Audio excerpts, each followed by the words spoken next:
Hi friends, எல்லோரும் எப்படி இருக்கீங்க? நல்லா இருக்கீங்களா? இன்றைக்கி இது போன வாரம் எடுத்த வீடியோ போட முடியலை. அதனால் நான் அன்றைக்கி நைட்டு சாப்பாடு தான் எங்கள் வீட்டில். நான் இட்லி தான் ஊற்றி வைக்கிறேன்.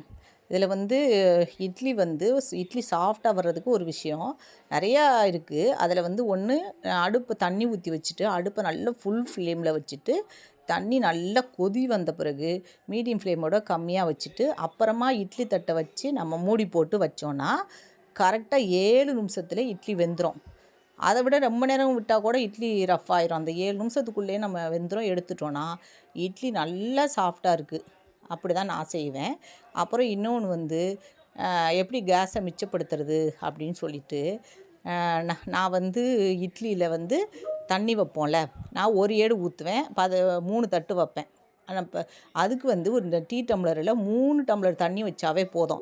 தண்ணி நல்லா கொதித்த பிறகு நம்ம அந்த இட்லியை வச்சோன்னா நம்மளுக்கு கொதித்த பிறகு ஒரு ஏடு இட்லி எடுத்த பிறகு மீதியே தண்ணி இருக்கும். ஒரு வேளை நீங்கள் 2வது முறை ஊற்றி வைக்கிறதுனா ஒரு 5 டம்ளர் தண்ணி வச்சாவே போதும். அதிலே உங்களுக்கு மீதி இருக்கும் கண்டிப்பாக. ஏன்னா நானே என் பொண்ணு அன்றைக்கி வைக்க சொன்னதுக்கு இட்லி தட்டுக்கும் தொடுற அளவுக்கு தண்ணி ஊற்றி வச்சிருச்சு. அரை சட்டி தண்ணி. அதெல்லாம் நம்மளுக்கு எவ்வளோ கேஸ் வேஸ்ட்டு தானே. அதனால் நான் எப்பயுமே இப்படி தான் செய்வேன். கம்மியாக தான் வைப்பனே தண்ணி. அப்புறம் நைட்டு நாங்கள் எல்லோரும் சாப்பிட போகிறோம். எங்கள் வீட்டில் எல்லாருக்கும் டெய்லி ஏதாச்சும் ஒரு கார சட்னி அரைச்சி இட்லி தோசையோ சுட்டு கொடுத்தா எங்கள் வீட்டில் எதுவுமே சொல்ல மாட்டாங்க. டெய்லி சாம்பார் இருந்தால் கூட அந்த கார சட்னி எங்கள் வீட்டில் எல்லாருக்கும் பிடிக்கும். ஏன்னா கார சட்னி நல்லா டேஸ்ட்டாக தானே இருக்கும். அதனால் அப்புறம் எல்லாருக்கும் எடுத்தாந்து கொடுத்துட்டேன்.